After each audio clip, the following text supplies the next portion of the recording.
Taking it in for a sec.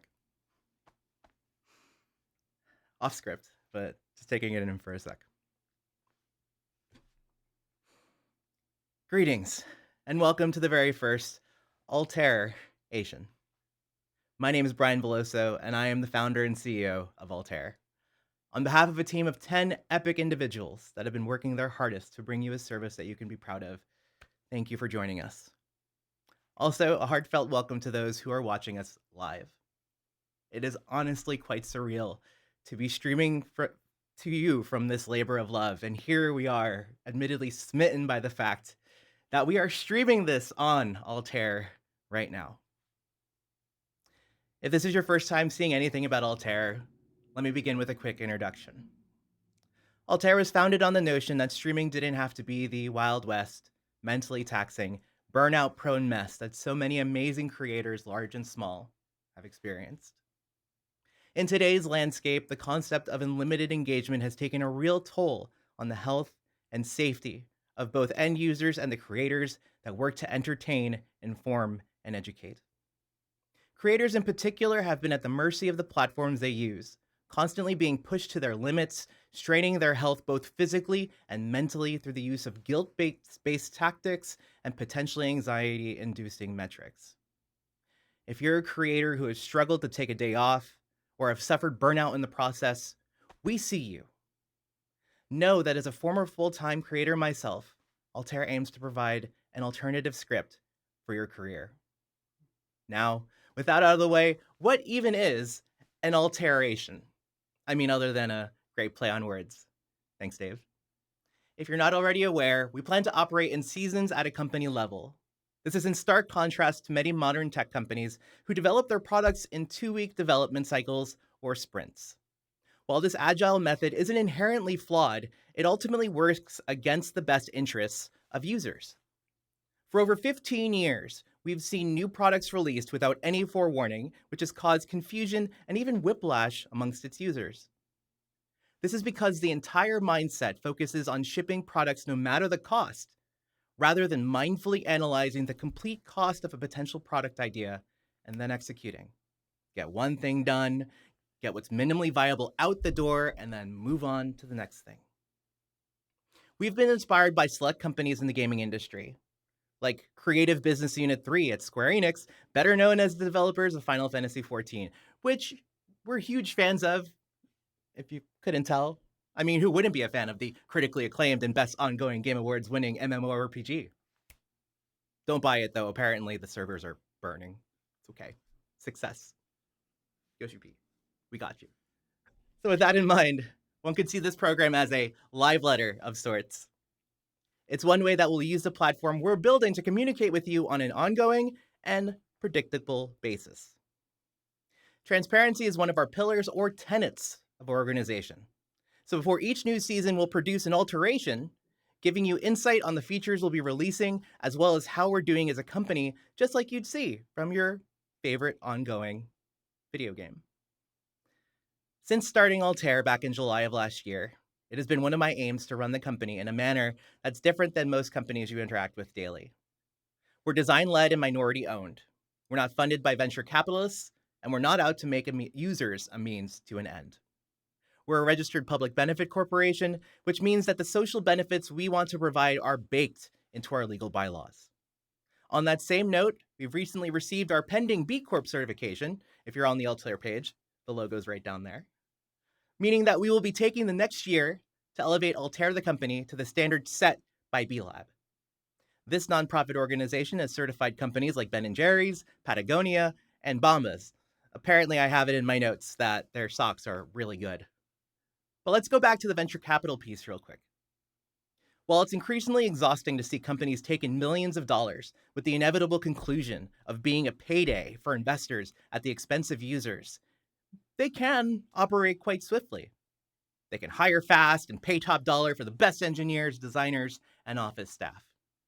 However, we've stuck with the principles that we set out with a year and a half ago, being very selective of the investors we pitch to, giving those who believe in our mission a chance to contribute through services like WeFunder, and my personal stubbornness and general distaste of asking for money. I mean, you can ask any member of my community when the last time I unironically asked them to sub to my Twitch channel was.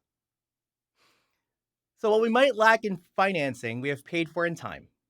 Time to be mindful of our focus and time to more accurately define what our time is best spent on. And with that comes answering the question of what we've been up to since we last talked. First, from the bottom of my heart, thank you for your patience. We know it's not exactly uncommon these days to see companies commit to a date for a product release, only to later delay it.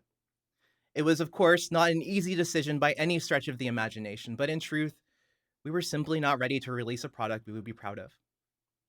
To start, we're announcing today that we're committing to a late Q1 2022 launch for our inaugural season, dubbed what I've called Season of the Launch.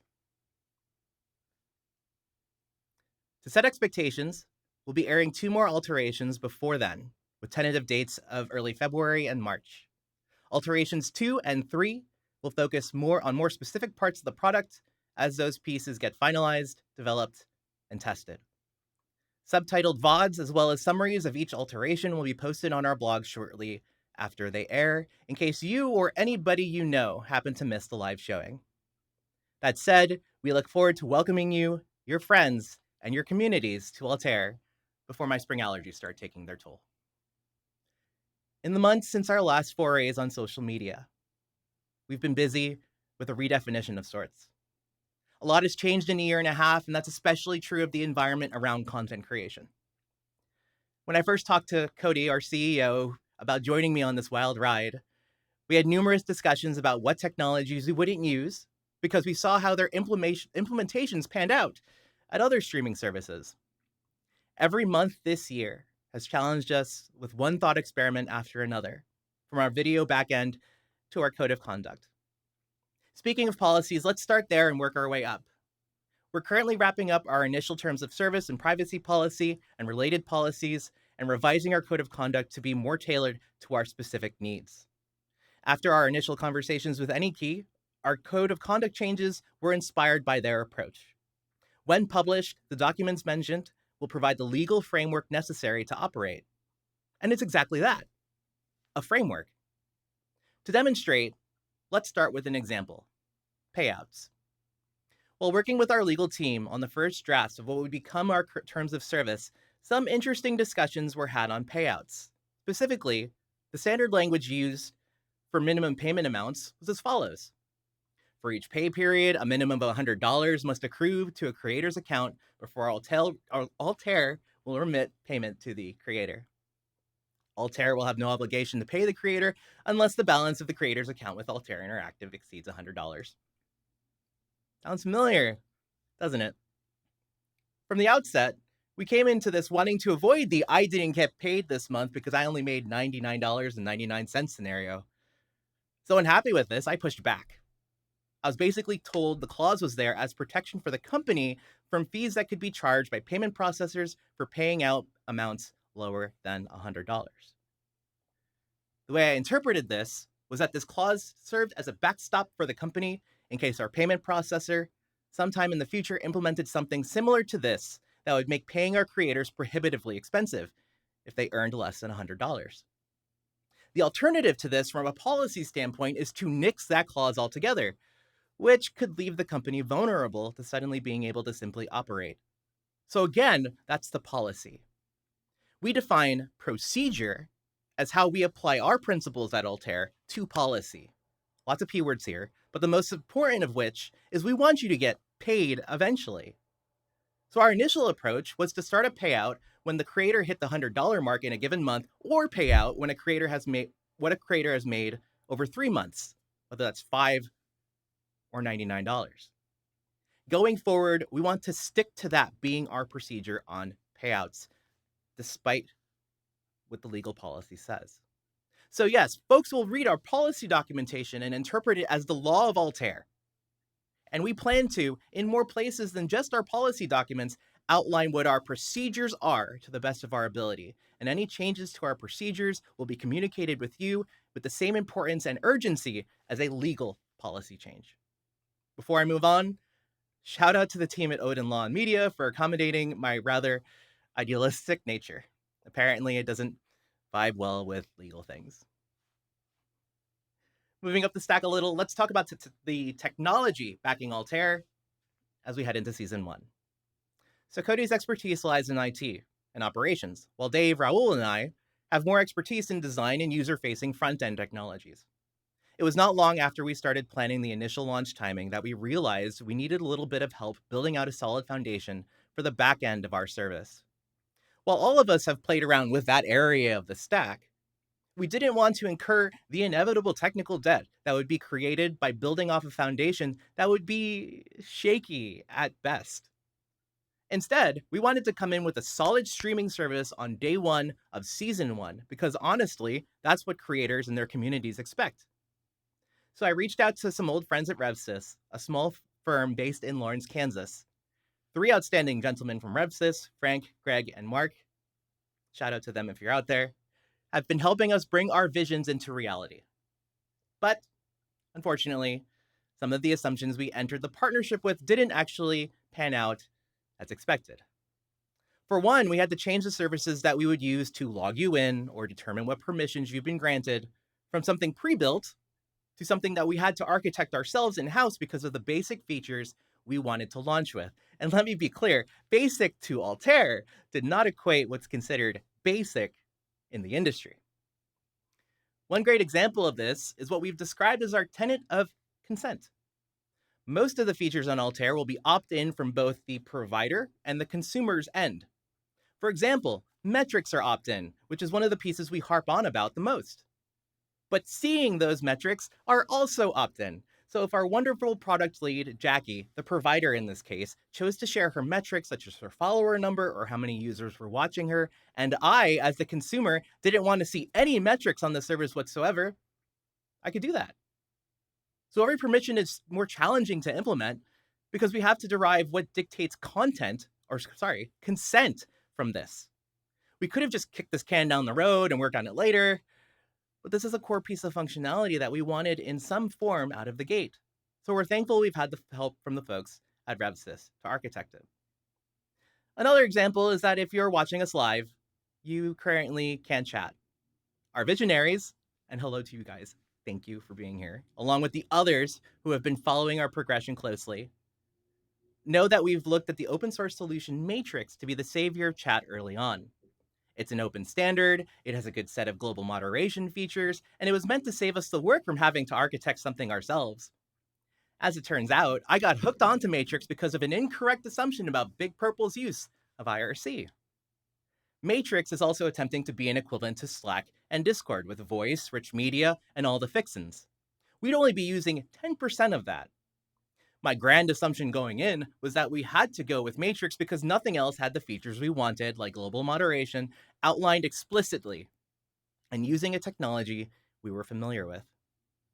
And this is why I'm so thankful that somebody like Cody exists to educate me to properly understand the separation between a technology and a platform. IRC, for instance, the specification, would be an example of a technology, while a company's usage and execution of technology would be the platform, at least for the purposes of this analogy. Please humor me. And to top it all off, our developer-focused visionaries were having one hell of a time, not only trying to set up Matrix, but to build anything on top of it, which is just not what I want for them. So with all that said, we don't currently have a chat because we're building our own platform in-house. And honestly, this is the most comfortable we've felt about our chat decision since we started Altair. By creating chat in-house, we can leverage the existing technology stack that RevSys has been helping us build, and we're able to make it uniquely Altair. For one, it's going to be modern and well-documented. That's a given. Oh, and we've also already begun discussions with our developer visionaries about what they'd like to see out of a bespoke chat system. We can't talk about chat, though, without talking about chat safety. And that's what I'm excited to share about this change in direction. In addition, over the past few months, I've had the wonderful opportunity to talk to numerous marginalized creators and disabled creators about their experiences over the last year. This has allowed us to more confidently plan and prioritize features we had originally intended for later seasons to be instead launch ready in the spring. When it comes to moderation, we'll have everything you expect for managing a chat environment: modification of banned terms, the ability to ban and unban users, timeouts, and message purging. But speaking of ban hammers, if you combine the banning with the ability to toggle your channel to only be viewed by other authenticated users, it could help lock out a banned user from accessing your channel altogether. Creators will also be able to import and export ban lists, as another example, which will allow communities to share a common safety network. From a platform level, one feature we're building is global word deny lists against well known slurs, and we will also be implementing an automated chat protection system. Now, like most systems created to prevent bad actors, such as anti cheat software, for instance, we won't divulge exactly how it works to hamper bad actors from circumventing it. The system is designed to mitigate coordinated attacks like hate raids. Even though our barriers to entry are higher than most other social media services, we're not taking any chances on the safety of our user base. The harder we can make it for a person with malintent to get in, the better. If they do get in and start crapping in the proverbial sandbox, a support request will be created for that user, and our support team will attempt to remediate the situation. If remediation doesn't work, that user will lose their ability to use our platform. Note that this isn't designed to replace support, but it intends to significantly augment our smaller support team. Our ability to grow our support team and other departments in general is directly tied to our growth as a business. Therefore, as Altair grows and improves, so will this system.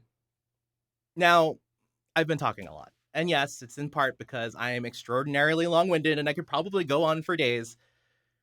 Our plan is to do more deep dives into the site in Alterations 2 and 3, much like you'd see the Final Fantasy XIV team distribute expansion news over multiple letters from the producers live. On that note, I'll probably finish Samus Q hopefully live on Altair. The moon can wait. It can wait.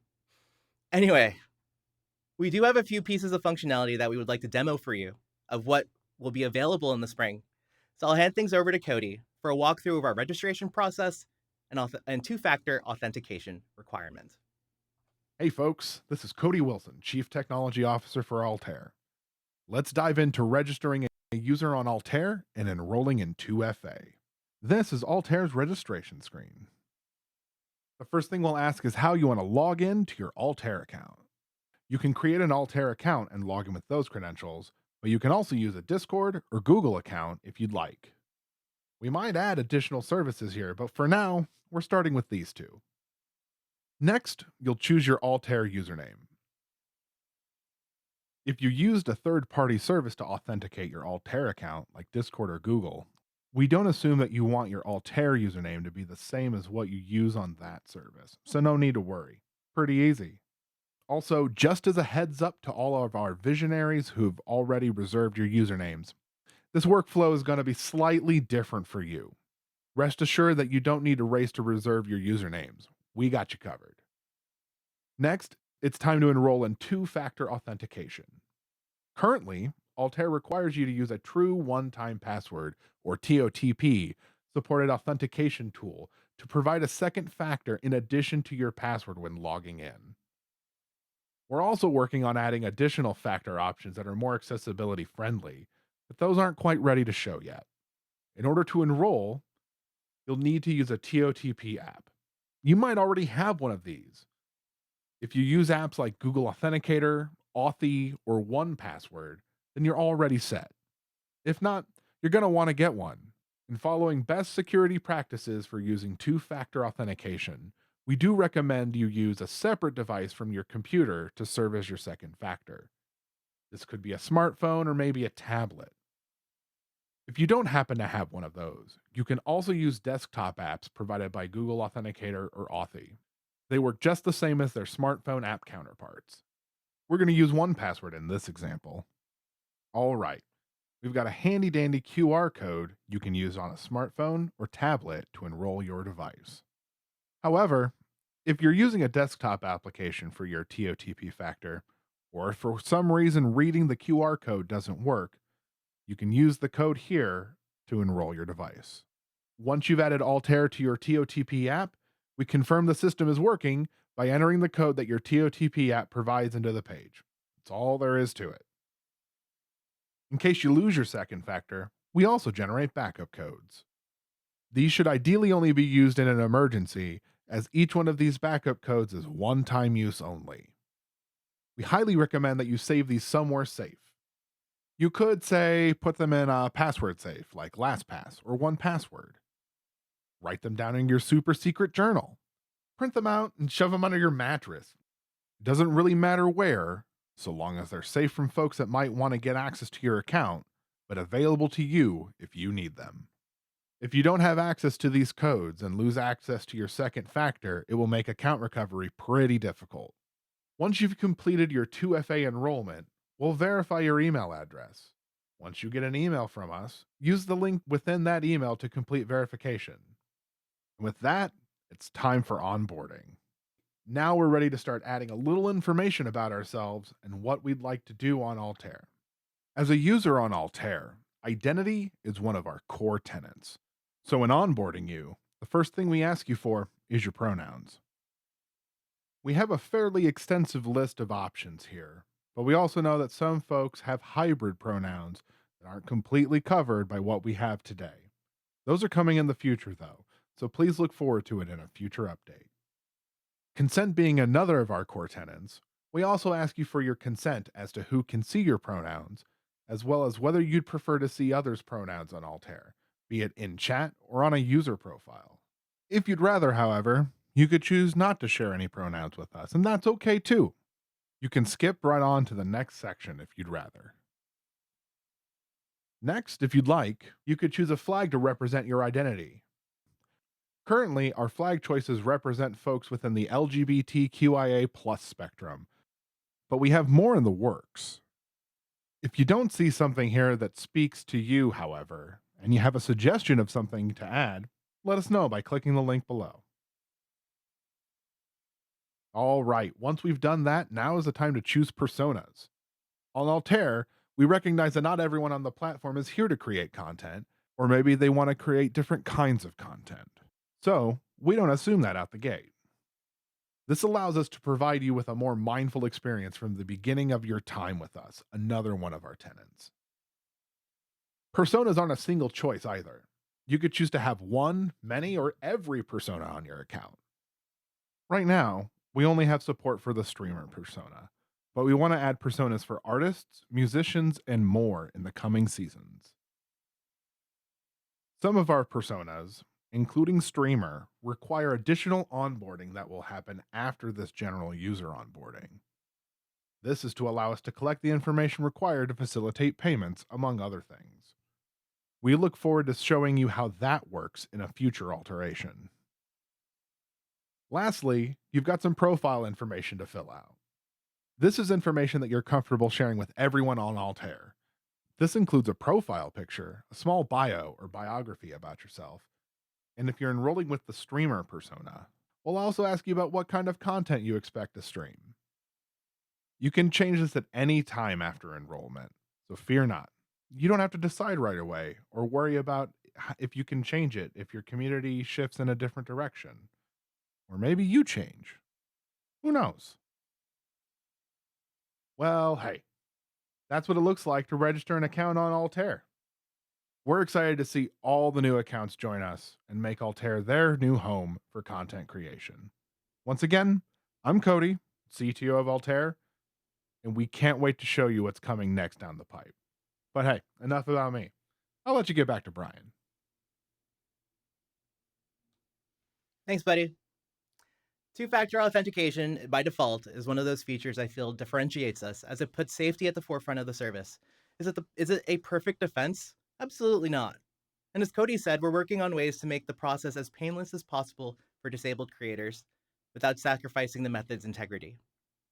For those of you able to join us in Season 0, after you onboard and fill out your profile information, you'll find a newer version of our profiles waiting for you. Over to Heather for more of that.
Figured something would have to happen. A little bit.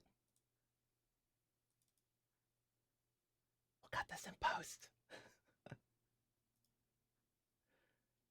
Let me get Heather actually talking, and then we'll continue. Back to you, Heather. Hey, folks, this is Cody That's Wilson. Cody.